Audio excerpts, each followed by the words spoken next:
கொழும்பில் கடத்தப்பட்ட ஒருவர் புலனறுவைக்கு எவ்வாறு கொண்டு வரப்பட்டார்?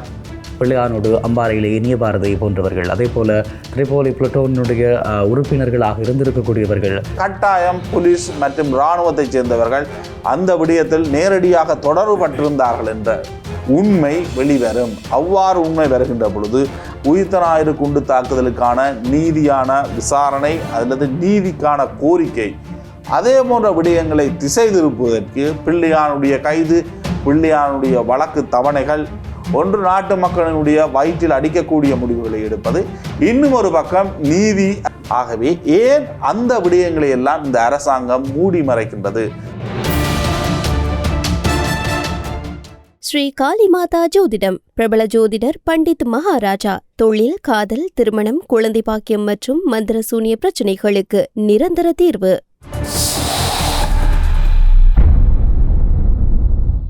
வணக்கம்.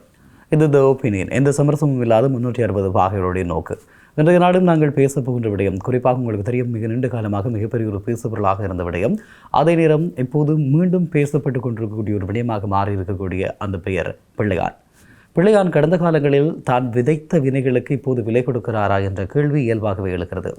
காரணம், கடந்த காலம் கிழக்கினுடைய ஒரு இருண்ட யுகத்தின் ஒரு துப்பாக்கி கலாச்சாரத்தினுடைய பிரதிநிதியாக பிள்ளையானை அறிமுகம் செய்கிறது இந்த அரச தரப்பும் அவர் மீது சுமத்தப்படுகின்ற குற்றச்சாட்டுகளும். இதை தாண்டி மட்டக்களப்பு போன்ற பிரதேசங்களிலே இவருக்கு எதிரான சில கருத்தாடல்களும் இருந்து கொண்டிருக்கக்கூடிய நிலையில் பாராளுமன்றத்தில் பேசியிருக்கிறார்கள். இவை எல்லாவற்றுக்கும் கடந்து அவர் தமிழ் மக்கள் விடுதலை புலிகள் அமைப்பினுடைய தலைவராகவும் முன்னாள் இராஜாங்க அமைச்சராகவும் இருக்கக்கூடியவர், அதே போல கிழக்கு மாகாண சபையினுடைய முன்னாள் முதலமைச்சர், இப்படியான அரசினுடைய உயர் பதவிகளை அல்லது அரச கட்டமைப்பினுடைய மக்கள் பிரதிநிதியாக இருந்திருக்கக்கூடிய ஒருவர் இப்போது ஒரு குற்றச்சாட்டின் அடிப்படையில் மிக நீண்ட காலமாக சிறையில் தடுத்து வைக்கப்பட்டிருக்கிறார். அவர் ஆரம்பத்தில் பேராசிரியர் ரவீந்திரநாத் அவர்களுடைய கடத்தல் விவகாரம் தொடர்பாக கைது செய்யப்படுவதாக சொல்லப்பட்டார். பின்னர் உயிர்த்த ஞாயிறு குண்டு தாக்குதல்கள் தொடர்பாக அதற்கான திட்டமிடல்களை வகுத்தவர்களில் இவரும் ஒருவர் என்ற அடிப்படையில் இவருக்கு எதிராக விசாரணைகள் மேற்கொள்ளப்படுவதாக சொல்லப்பட்டது. ஆனால் இப்படியான குற்றச்சாட்டுகள் இருக்கக்கூடிய நிலையில் ஒரு தரப்பு சிங்கள மக்கள் இன்னமும் பிள்ளையானை ஒரு தேசிய வீரனாக கருதுகிறார்கள். இந்த நிலையில் பிள்ளையானுடைய இந்த விவகாரத்தை எப்படி நாங்கள் பார்க்க போகிறோம்? எங்களோட கருத்துக்களை பகிர்ந்து கொள்வதற்காக இணைந்திருக்கிறார் ஊடகவியலாளர் பிருஷ்ணோ. வணக்கம் பிருஷ்ணோ. வணக்கம் பிரியங்க. குறிப்பாக இந்த பிள்ளையான் தொடர்பாக பல்வேறு விதமான பேச்சுகள் இடம்பெற்று கொண்டிருக்கிறது. பிள்ளையான் திரிபோலி புளட்டோன் அமைப்பினோடு செயற்பட்ட காலப்பகுதி, கிழக்கிலே ஆயுத கலாச்சாரம் ஓங்கியிருந்த காலப்பகுதி, பிள்ளையானோடு அம்பாறையிலே இனிய பாரதி போன்றவர்கள், அதே போல திரிபோலி புளட்டோனுடைய உறுப்பினர்களாக இருந்திருக்கக்கூடியவர்கள், அவர்களோடு கோட்டாபாய் ராஜபக்சவுக்கு இருந்த தொடர்பு, சுரேஷ் சாலேக்கு இருந்திருக்க தொடர்பு, இப்படியான விடயங்கள் இப்போது கொஞ்சம் கொஞ்சமாக மர்ம முடிச்சுகளாக அவிழ்த்து விடப்படுகிறது. உண்மையில் இதையெல்லாம் இவர்கள்தான் செய்தார்களா என்கின்ற ஒரு கேள்வியை ஆச்சரியமாக பார்க்கிற நிலைமை இருக்கிறது. ஆக ஆரம்ப காலகட்டத்திலே ஒரு இனத்தினுடைய விடுதலைக்காக தன்னை அர்ப்பணித்தவர் என்று சொல்லி அதற்கான போராட்டங்களில் இருந்திருக்கக்கூடியவர் பிற்காலங்களில் இப்படியான நகர்வுகளுக்கு மாற்றப்பட்டார் என்கின்ற ஒரு கேள்வி இருக்கிறது. இந்த நிலையில் பிள்ளையானுடைய இந்த விவகாரத்தை விஷ்ணு எப்படி பார்க்கிறீர்கள்? பிள்ளையான் இராணுவம், அதாவது குறிப்பாக இராணுவத்தினரால் ஒரு அடக்குமுறையின் எதிர்பார்க்கப்பட்ட அந்த விளைவின் காரணமாக தமிழீழ விடுதலை புலிகளின் போய் இணைந்து கொண்ட ஒரு போராளியாக இருந்தவர். அதன் பின்னர் தமிழீழ விடுதலை புலிகளுடன் முரண்பட்டு கொண்டு கருணா பிரிகின்ற பொழுது கருணாவுடன் இணைந்து மட்டக்களப்புக்கு அவர்கள் இருந்து முழுமையாக கிழக்கு மாகாணத்திலிருந்து கொழும்புக்கு வருகின்றார்கள். அதன் பின்னர் கருணா வேறு ஒரு அணியாகவும் பிள்ளையான் தொடர்ந்தும் கொழும்பில் இருந்து, அதன் பின்னர் கொழும்பிலிருந்து அவர்கள் கிழக்குக்கு செல்கின்றார்கள். கிழக்கில் அரசியல் செய்ய போவதாக.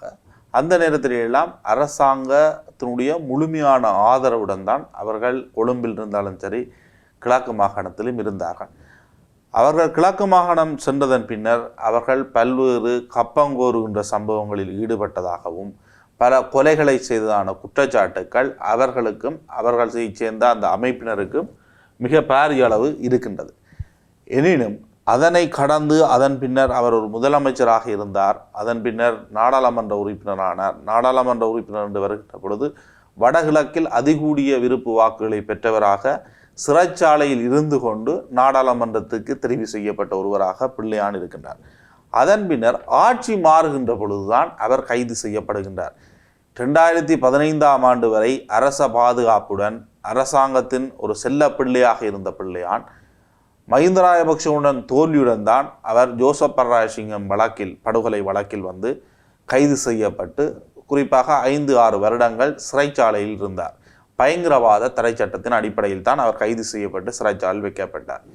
2019ஆம் ஆண்டு கோட்டபாய ராஜபக்ஷ வெற்றியடைந்ததன் பின்னர் 2021ஆம் ஆண்டு அவர் விடுதலை செய்யப்படுகின்றார் அந்த குற்றச்சாட்டுகளில் இருந்து. அதன் பின்னர் அவர் பிரதி அமைச்சராக இருந்தார், இராஜாங்க அமைச்சராக இருந்தார். அதனைத் தொடர்ந்து மீண்டும் ஆட்சி மாற்றம் ஒன்று ஏற்படுகின்றது.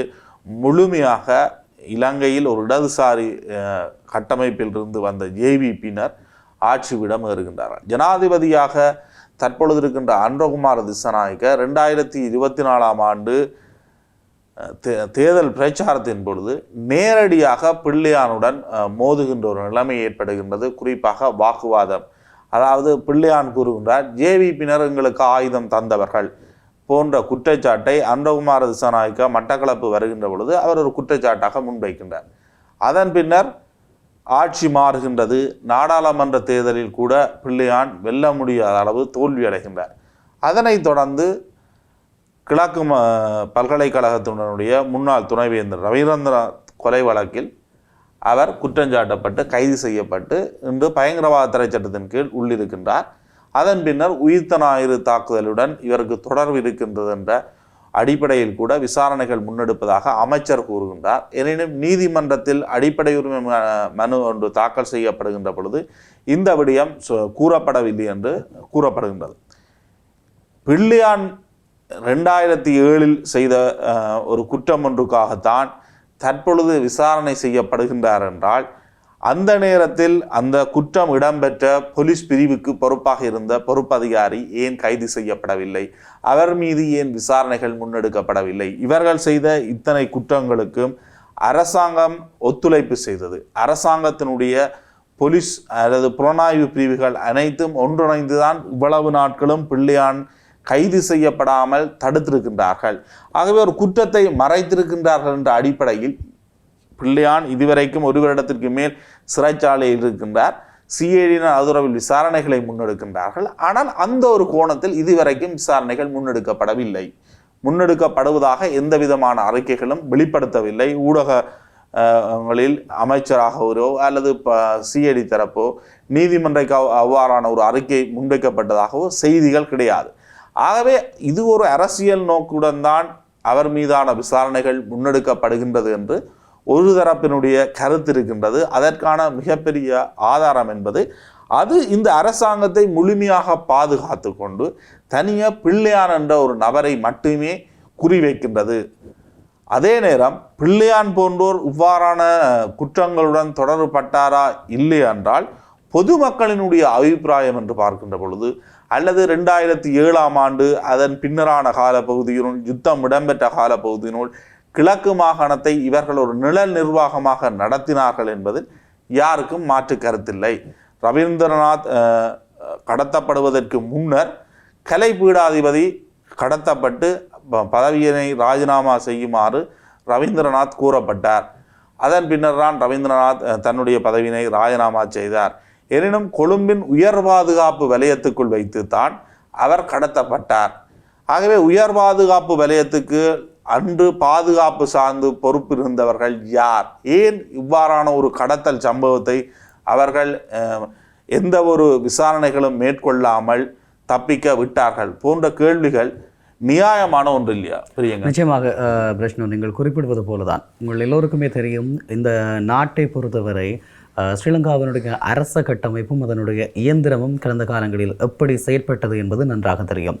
குறிப்பாக ஆயுத குழுக்கள் என்பது நாட்டிற்காக நாட்டினுடைய காவல் எல்லைகளை பாதுகாக்க வேண்டிய ஒரு ஆயுத தரப்பு. எல்லா நாடுகளிலுமே அந்த நாட்டு மக்களால் கொண்டாடப்படுபவர்களாக இராணுவ வீரர்கள் இருக்கிறார்கள். ஆனால் இலங்கையை பொறுத்தவரை மாத்திரம் இது தலைகீழாக இருக்கிறது. அதாவது ஒரு குறிப்பிட்ட மக்களுக்கு எதிராக அந்த நாட்டினுடைய இராணுவம் செயற்பட்டு இருக்கிறது என்பதும் மிகப்பெரிய கொலைகளை எல்லாம் செய்தது என்றும் குற்றம் சாட்டுகின்ற அளவுக்கு இவர்களுடைய செயற்பாடுகள் கடந்த காலத்தில் இருந்திருக்கிறது. உங்களுக்கு தெரியும், இங்கினியா கொலையிலே ஆரம்பித்து 2009 முள்ளிவாய்க்கால் வரை தமிழர்களுக்கு எதிராக வடக்கு கிழக்கினுடைய நிலங்கள் தோறும் இடம்பெற்றிருக்கக்கூடிய படுகொலைகள் தெரியும். அதேபோல் வடக்கு கிழக்கிலே பல்லாயிரக்கணக்கான இளைஞர் யுவதிகள் கடத்தப்பட்டிருக்கிறார்கள், காணாமலாக்கப்பட்டிருக்கிறார்கள், அவர்களுடைய அவயங்கள் தோண்டி வெளிநாடுகளுக்கு விற்கப்பட்டது வரையான குற்றச்சாட்டுகள் இருக்கிறது. இப்படியான ஒரு நிலையிலே தான் இந்த ஆட்சி பீடம் வருகின்ற ஒவ்வொரு தரப்புகளும் தங்களுடைய ஆட்சியை தக்க வைக்க வேண்டும். இதற்கு பாதுகாப்பு தரப்பு மீது கை வைத்தால் அது மிகப்பெரிய ஒரு பிரளயமாக மாறும் என்கின்ற ஒரு அச்சத்தை கொண்டிருக்கிறார்கள். சர்வதேச உண்மைக்கும் நீதிக்குமான செயற்திட்டம் ஐடிஜேபி குறிப்பிட்டிருக்கக்கூடிய குற்றவாளிகள் என்று பிரதானமாக அடையாளப்படுத்தப்பட்டிருக்கக்கூடிய வசந்த கர்நாகுடக் போன்றவர்களை உயர் பதவிகளில் வைத்திருக்கிறார்கள். ஜனாதிபதி தேசிய சுதந்திர தின விழாவிலே அருகிலே வைத்திருக்கிறார். இப்படியான நகர்வுகள் இருக்கிறது. உங்களுக்கு தெரியும், திருவண்ணாமலையிலே கன்சைட் வதை முகாமை நடத்தியவர்கள் என்று குற்றஞ்சாட்டப்படுகிறவர்கள். அதே போல பல உலக நாடுகள் இவர்கள் மனித உரிமை மீறல்களை, மனித குலத்திற்கு எதிரான மிக மோசமான குற்றங்களை செய்தார்கள் என்று சொல்லி அடையாளப்படுத்தியவர்களை எல்லாம் இன்றளவும் இலங்கையினுடைய அரசு சுதந்திரமாக வைத்திருக்கிறது. ஆனால் யாரை கைது செய்வது? ஏன் கைது செய்ய வேண்டும்? அதாவது கைது என்பது செய்யப்பட வேண்டியதற்கான காரணம் மக்களை திருப்திப்படுத்த வேண்டும். நாங்கள் இதற்கு எதிராக செயற்படுகிறோம், இந்த விடயங்களை எல்லாம் விசாரணை செய்கிறோம். அப்படி கைது செய்கிற போது யாரை கைது செய்தால் அந்த மக்கள் கூட்டத்தில் இருந்து எதிர்ப்பு கிளம்பாது. அப்படியானவர்களை கைது செய்ய வேண்டும். ஆகவே பிள்ளையானை பொறுத்தவரை, தமிழ் மக்களை பொறுத்தவரை ஒரு விரோதமானவராக, தங்களுடைய இன விடுதலை போராட்டத்திலே எதிரிகளிடம் விலை போனவராக அல்லது அதனை குழப்பியவராக காட்டப்பட்டவர்.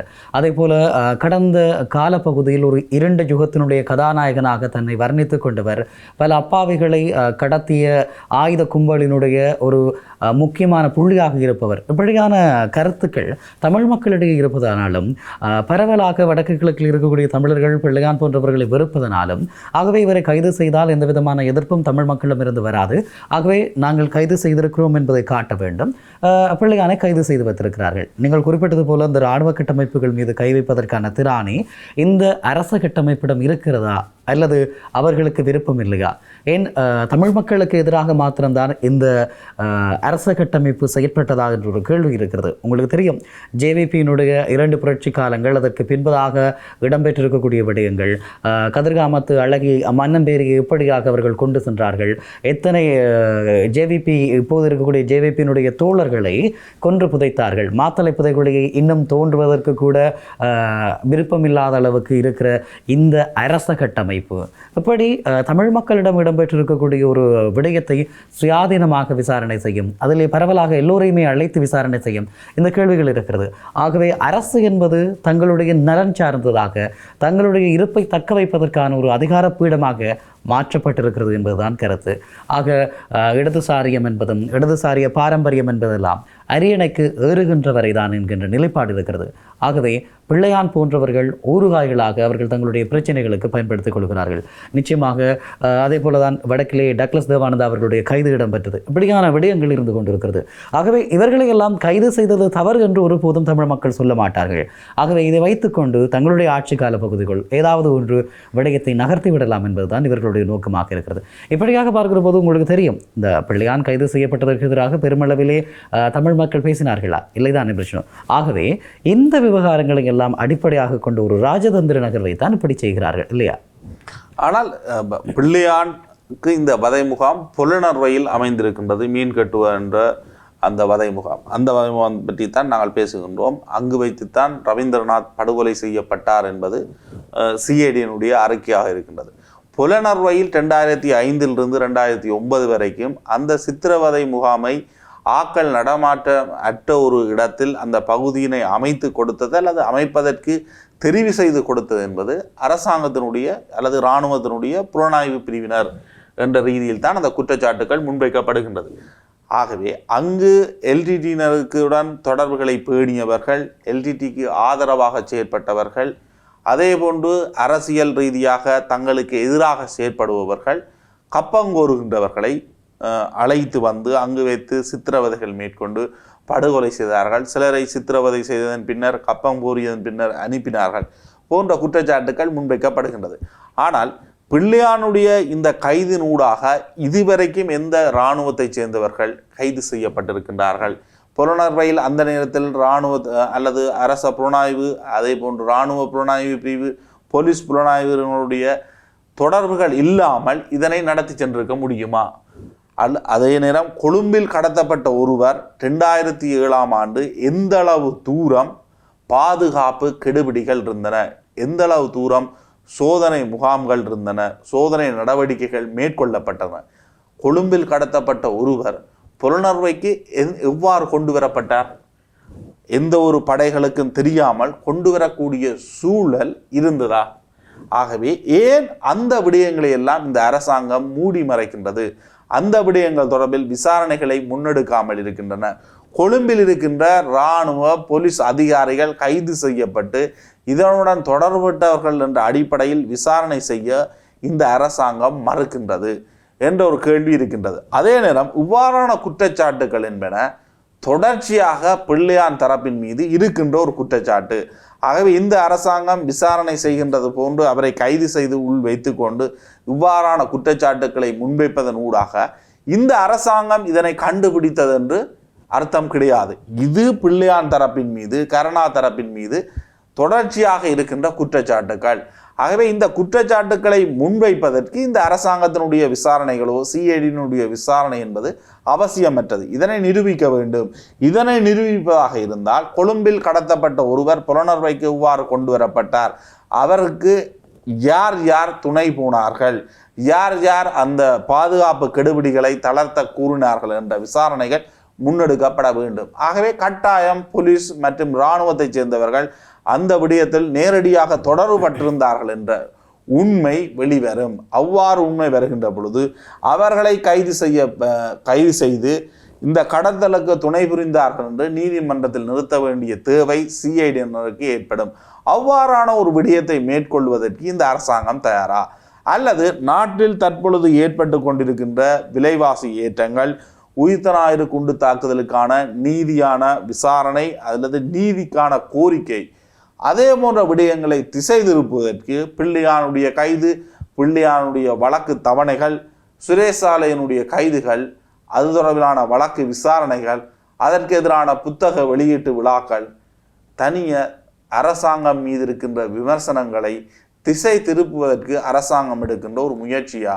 ஏனெனில் மிகப்பெரிய அளவு நாட்டில் இடம்பெறுகின்ற முக்கியமான பிரச்சனைகள், நாட்டு மக்களை அன்றாட வாழ்க்கையில் செலுத்தக்கூடிய முடிவுகளை எடுக்கின்ற பொழுது இன்னும் ஒரு பக்கத்தில் இவ்வாறான வழக்கு விசாரணைகள், இவ்வாறானவர்களுடைய கைது நடவடிக்கைகள் என்பன இந்த அரசாங்கம் முன்னெடுக்கின்றது. ஒரே நேரத்தில் இரண்டு விடயங்களை முன்னெடுப்பது, ஒன்று நாட்டு மக்களினுடைய வயிற்றில் அடிக்கக்கூடிய முடிவுகளை எடுப்பது, இன்னும் ஒரு பக்கம் நீதி அல்லது நீதியான விசாரணை ஒன்று நடக்கின்றது என்ற அடிப்படையிலான முடிவுகளை எடுப்பது.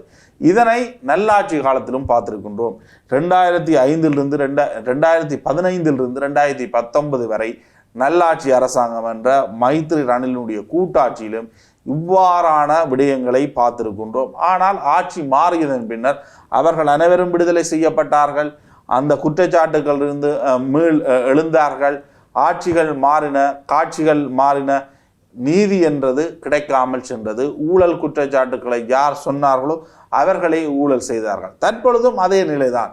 ஊழல் குற்றச்சாட்டுக்களை முன்வைத்து வந்த ஜேவிபியினர், அதிகார துஷ்பிரயோகத்தை முன்வைத்து வந்த என்பிபியினர் தற்பொழுது அதே குற்றச்சாட்டுக்களை எதிர்கொள்ளக்கூடிய ஒரு சூழல் மாறி இருக்கின்றது ஒரு குறிப்பிட்ட காலத்துக்குள். ஆகவே இதெல்லாம் ஒரு முழுமையான விசாரணைகளாக இருக்குமா என்பது ஒரு கேள்விக்குரிய விடயம். தென்னிலங்கை அந்தளவு தூரம் தங்களுக்காக இந்த யுத்த வெற்றிக்காக தொடர்ந்து தங்களுக்காக செயற்பட்ட பிள்ளையான் மீது அந்த குற்றச்சாட்டை முன்வைத்து அவரை சிறையில் முழுமையாக அனுப்புவதற்கு தென்னிலங்கை தயாராகுமா? தனிய பிள்ளையானை மட்டும் அனுப்ப முடியுமா என்பதுதான் இங்கு கேள்வி. பிள்ளையான் தனியாக ஒரு பாதாள உழுவ குழுவினரோ அல்லது ஒரு தனிப்பட்ட குற்றத்துக்காக அந்த குற்றத்தை அவர் மேற்கொள்ளவில்லை. அவர் ஒரு அரசாங்கம் அல்லது அரசாங்கத்தை பாதுகாப்பதற்காக ஊடகவியலாளர்கள் உள்ளிட்ட பலரை கடத்தி கொலை செய்திருக்கின்றார். இதில் முழுமையாக அவர் தனிப்பட்ட ரீதியில் தனக்கு ஆதாயத்துக்காக மேற்கொண்டதான குற்றச்சாட்டுகள் கிடையாது. அரசினுடைய பாதுகாப்புக்கும் அரசினுடைய செயற்பாடுகளுக்கு கூட அவர்கள் இணைந்து செயற்பட்டிருக்கின்றார்கள். குறிப்பாக சுரேஷ் சாலே, பிள்ளையான் போன்ற தரப்புகள் இணைந்துதான் ட்ரிபோலின் பிளாட்டூன் என்ற அமைப்பின் பங்குதாரர்களாக இருந்தார்கள். லசந்த விக்ரமதுங்கனுடைய படுகொலையிலும் இந்த குழுவினருடைய தொடர்பு இருக்கின்றது. கொழும்பில் இது போன்ற பலருடைய கொலைகள் நாடு பூராகவும் இடம்பெற்ற அந்த காலப்பகுதியில் பல மனித உரிமை மீறல்களுக்கு இவர்களுக்கும் தொடர்பு இருக்கின்றது என்று கூறப்படுகின்றது. நேரடியாக இராணுவம், போலீஸ், பாதுகாப்பு தரப்பினருடைய நெருங்கிய தொடர்புகளுடன் தான் அந்த விடயங்கள் முன்னெடுக்கப்பட்டது. அது தொடர்பில் சாதாரண விசாரணைகள் கூட போலீசாரினால் மேற்கொள்ளப்படவில்லை. ஆகவே இன்று வரை அந்த விசாரணைகள் மேற்கொள்ளப்படுவதற்கு சாத்தியக்கூறுகள் கிடையாது. அதனை மீண்டும் தோண்டுவதற்கும் இந்த அரசாங்கம் தயாராகின்ற ஒரு விடயம் மிகப்பெரிய ஒரு கேள்வியாகத்தான் இன்று வரை இருக்கின்றது, இல்லையா பிரியங்க? நிச்சயமாக பிரச்சனை நீங்கள் குறிப்பிடுவது போலதான் பிள்ளையான் என்கின்ற ஒரு நபர் தன்னுடைய துணை இராணுவ குழுவை வைத்து மட்டக்களப்பில் இப்படியான விடயங்களை செய்தார், கிழக்கில் இப்படியான விடயங்களை எல்லாம் செய்தார் என்பதற்கு அப்பால் ஒரு காலகட்டத்திலே மக்களுடைய வரைப்பிடத்தில் இருந்து இலங்கை நாட்டினுடைய பாதுகாப்புக்கு என ஒதுக்கப்பட்ட நிதியிலே இருந்து பாதுகாப்பு அமைச்சின் கீழாக பிள்ளையானுடைய உறுப்பினர்களுக்கு மாதாந்த வருமானம் வழங்கப்பட்டது என்கின்ற வரையான குற்றச்சாட்டுகள் இருந்து கொண்டிருக்கிறது. இன்னும் ஒரு பக்கம் பார்க்கிற போது பிள்ளையானுடைய அலுவலகங்கள் இருந்த இடங்களிலே எல்லாம் பலர் கொன்று புதைக்கப்பட்டார்கள் என்கின்ற சாட்சியங்கள் இருக்கிறது. அப்படியாக இருந்தால் அங்கு எல்லாம் ஏன் இந்த விசாரணைகளை, ஏன் இந்த தேடல்களை மேற்கொள்ளவில்லை? ஆக ஒரு குறிப்பிட்ட காரணத்திற்காக மட்டும் பிள்ளையானை வைத்திருக்க முடியுமா என்கின்ற கேள்வி இருக்கிறது.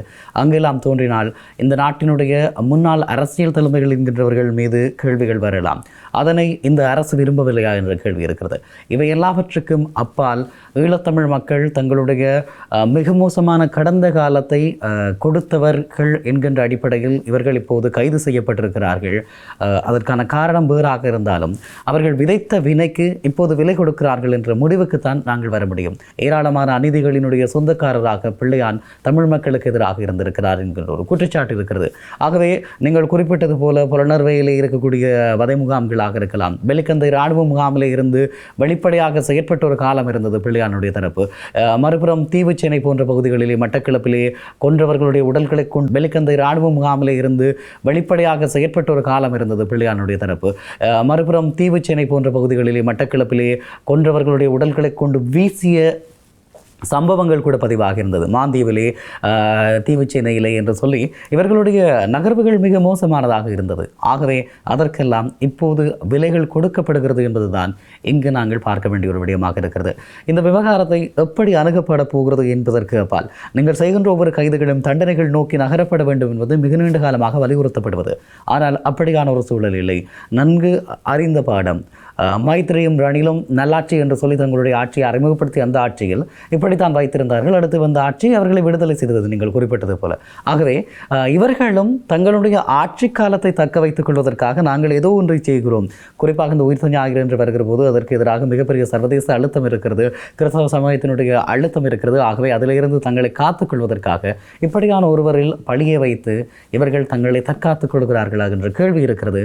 என்றாலும் தன்னுடைய தான் இந்த இனத்திற்காக விடுதலைக்காக போராட சென்றேன், இந்த இனத்தினுடைய மக்களுக்காக ஆயுதம் ஏந்தினேன் என்று சொன்ன அந்த வாய் எப்படியோ இந்த இனத்திற்கு எதிராகவும் இந்த இனத்தை கொன்றளித்தவர்கள் அளித்தவர்களுடைய ஆயுத கூர்முனையாகவும் செயற்பட்டது என்ற அடிப்படையில் இப்போது அவர் அந்த விலையை செலுத்திக் கொண்டிருக்கிறார் என்கின்ற முடிவுக்கு தமிழ் மக்கள் இருக்கிறார்கள் என்பதை சொல்லிக் கொள்ளலாம். நன்றி பிரஷ்ணு. இன்றைய நாளில் நிறைய விடயங்களை பேசியிருக்கிறோம், பிள்ளையானுடைய கைது தொடர்பாகவும் அவர்களுடைய செயற்பாடுகள் தொடர்பாகவும். நன்றி பிரியங்க. நன்றி நேயர்களே. பிள்ளையான் என்கின்ற ஒரு நபர் எப்படியானவர், என்ன கடந்த காலங்களில் செய்தார் என்பதற்கு அப்பால் அவரை வைத்து இந்த அரசு எப்படியான பகிடைகளை ஆடுகிறது, அதற்காக பிள்ளையான் நல்லவரா, பிள்ளையான் நியாயப்படுத்த வேண்டியவரா, இப்படியான நிறைய குணங்களில் நாங்கள் பேசியிருக்கிறோம். ஆக உண்மையை சொல்வார்கள், காலம் மிகச்சிறந்த ஆசான் அல்லது காலம் மிகச்சிறந்த முடிவுகளை தரும் என்று சொல்வார்கள். அந்த அடிப்படையிலான முடிவுதான் இதா என்கின்ற ஒரு கேள்வியோடு விடைபெறலாம். நன்றி நேயர்களே. ஸ்ரீ காளிமாதா ஜோதிடம் பிரபல ஜோதிடர் பண்டித் மகாராஜா. தொழில், காதல், திருமணம், குழந்தை பாக்கியம் மற்றும் மந்திர சூனிய பிரச்சனைகளுக்கு நிரந்தர தீர்வு.